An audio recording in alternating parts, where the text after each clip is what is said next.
11 years. The French offering to fill the ambassador's post, which has been vacant since 2015.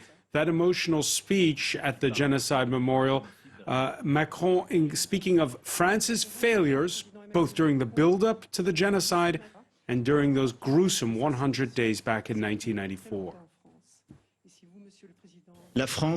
France did not understand that while trying to safeguard against a regional conflict or a civil war, it was still standing by a genocidal regime.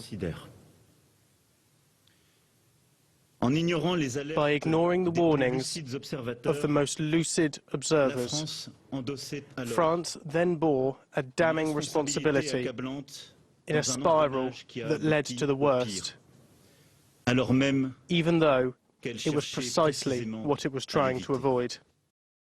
Let's cross live to the Rwandan capital in France. 24's Mark Perlman. Mark, you were at that speech. How was it received?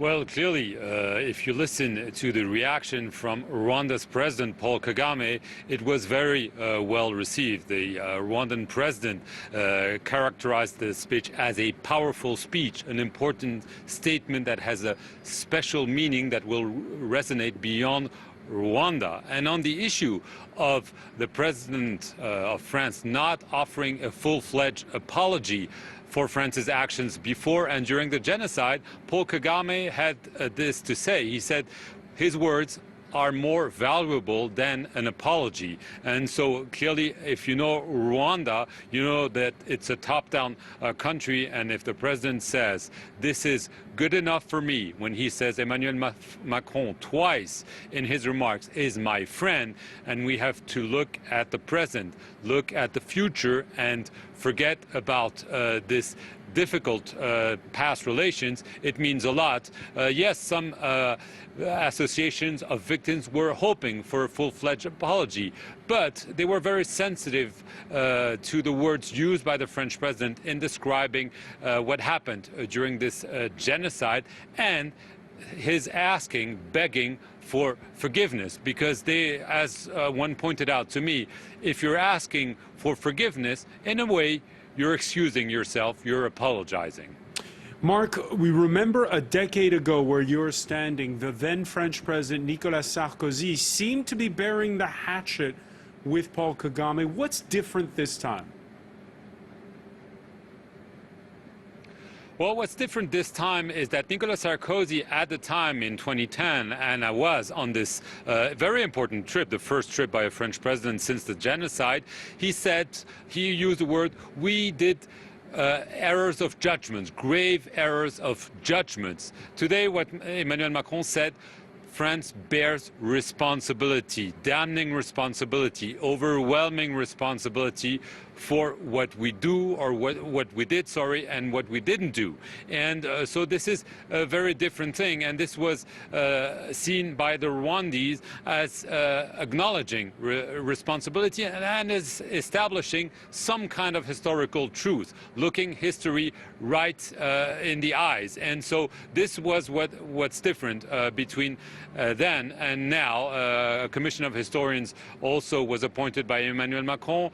It also pointed to France's responsibility, the France of then President François Mitterrand. This is a different era, and the fact that the French president came to deliver those remarks at the Genocide Memorial, this is the first time a French president ever came to this memorial, a very short, very solemn speech, was seen as an acknowledgement of France's responsibility during the genocide, and this is clearly seen as a big step forward and a step towards a full normalization. A French ambassador will be appointed very soon here in Kigali. As you pointed out, the post has been vacant for the past 6 years, and there is a willingness by both sides to look ahead, talk about vaccination, talk about contracts, talk about the future, about development and so on, rather than rehash the tensions of the past. I was going to say what the rest of the day's agenda tells you about the current relationship, what with the visit to a polytechnic engineering school,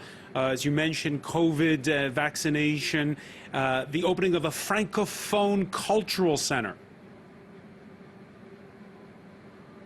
Yes, absolutely. And the French president had those very words. He was discussing with those young students, and he said, you know, I wish that you now can be careless, that you can stop worrying about this terrible past, this damning past. He said, I'm not the one to tell you what to do, but please believe in the future, take risks.